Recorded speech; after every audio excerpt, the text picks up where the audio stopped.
채널아 캐치. 이번 영상은 임진왜란의 인질 이야기입니다. 인질극 이야기 하려는 건 아니고, 인질에서 질은 저당, 담보라는 뜻으로 질권이라는 법률 용어가 있죠. 인질은 사람을 저당 잡았다는 것입니다. 우리나라 사람들은 인질이라는 말에서 저당, 담보라는 개념은 낯설고 인질범, 인질극만 연상하는 경향이 있죠. 물론 현대 국가에서 인간은 저당이나 사적 구속의 대상이 될 수 없지만요.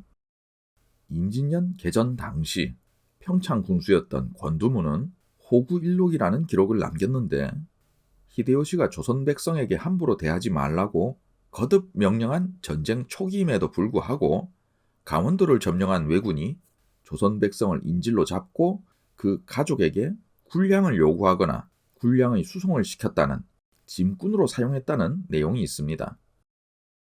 즉, 재화 수탈을 위한 인질과 인력 동원을 위한 인질인데, 여기서 누차 말하지만 일본군 입장에서 임진왜란은 일본에서 하던 일의 연장선이라 그랬죠. 전국시대에 사람을 저당 잡는 일은 비일비재했습니다. 마을과 백성이 무장하고 싸움하는 것이나 전장의 노예사냥 등의 연구는 후지키 히사시 교수가 본좌였는데, 사람을 사로잡는 생고쿠의 관습은 크게 세 가지로 나뉩니다. 분쟁 처리를 위한 인질, 전장에서의 생포, 몸값을 받기 위한 인질. 서양 중세의 몸값 이야기하고 비슷합니다. 서양은 기사들 몸값 이미지고, 일본은 주로 백성들 이야기라는 게 다른 정도랄까요. 분쟁 처리를 위한 인질이란 이마가와 가문으로 넘겨진 어린 다케치요, 즉 도쿠가와 이에야스처럼 복종이나 상호 담보의 의미로 인질을 주고받는 이야기인데, 게임에서도 종종 묘사되죠.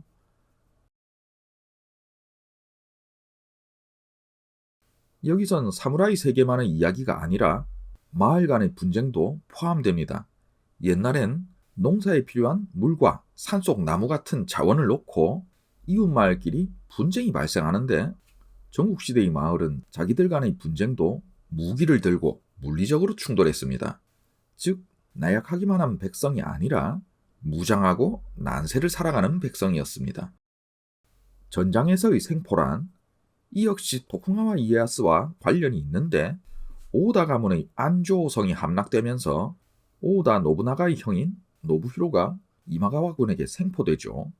그리고 그 인질 교환이 노부히로와 이에야스의 교환이었죠.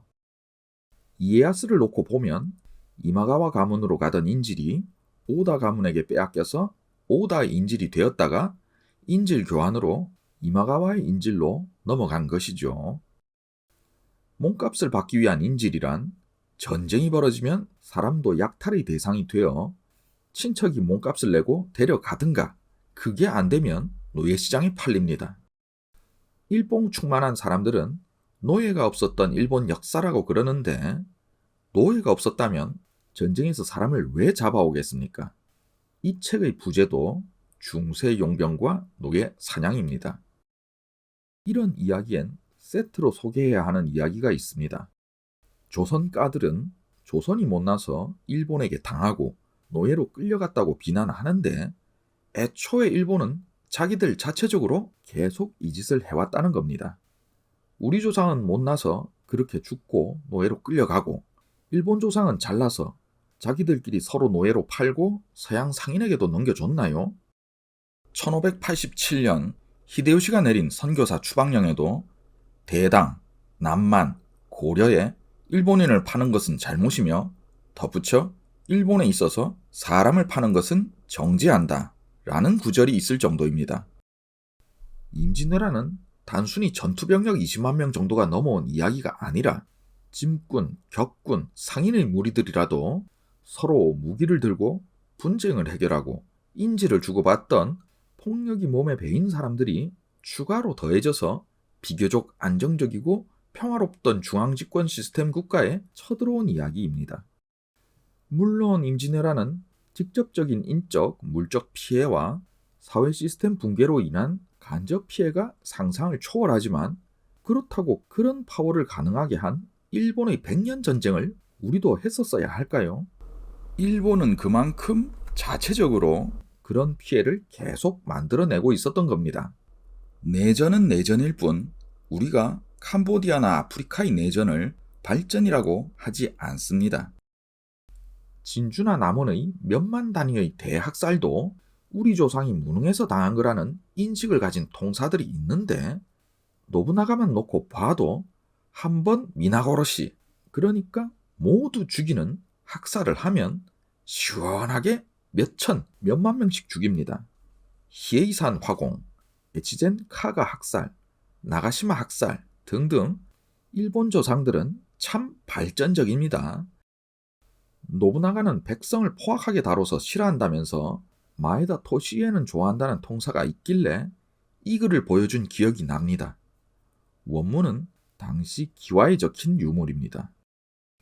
이 글을 후세에 보여 이야기하게 할지어다. 5월 24일 이키를 일으키니 그대로 마에다 마타자이몬 도노가 이키 천여 명을 잡아들이니 그 처치로 책형에 처하고 솥에 넣어 삶고 태워 죽여 이와 같이 흉폭하니 일필로 적어 남긴다.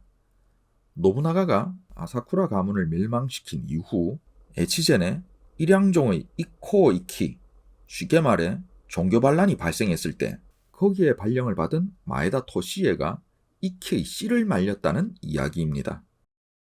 저항 백성에 대한 학살, 점령지 백성에 대해 돌아와서 생업에 종사하라는 명령, 기존 지배층에 대한 수색과 학살, 백성들에겐 그 지배층이 어디에 숨었는지 신고를 강요, 이 모든 것이 전국시대에 실행돼서 임진왜란에 그대로 이어진 일들입니다.